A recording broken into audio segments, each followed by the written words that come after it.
Mənə bircə kəlmə can söyləsəydin, o bircə kəlmənə min can verərdim. Ömrümü, günümü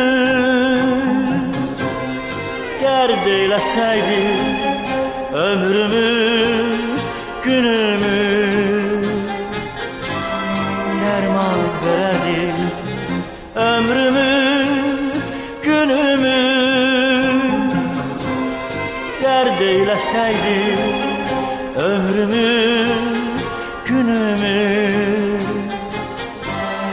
dərman verərdim.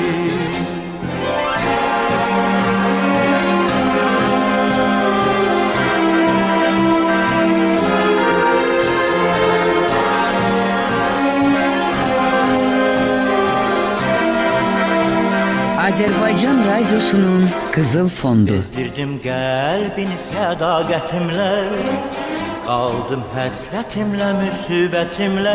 Könlümü alsaydın bu zülmətimlə, sənə bir ışıqlı cahan verərdim. Könlümü alsaydın bu zülmətimlə, sənə bir ışıqlı cahan verərdim. O günlər necə də mənə haydılar, könlümə, gözümə şəfəq yaydılar. Keçən günlərimi qaytaraydılar, gələn günlərimdən qurban verərdim.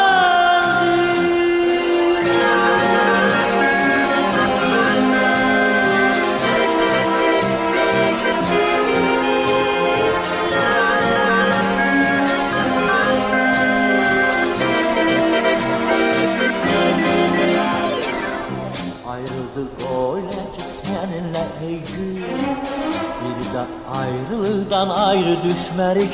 Ah bu son hicranım, müsalim üstün dağ dağa rast gelir. Biz görüşmedik, ah bu son hicranım, müsalim üstün dağ dağa rast gelir. Biz görüşmedik.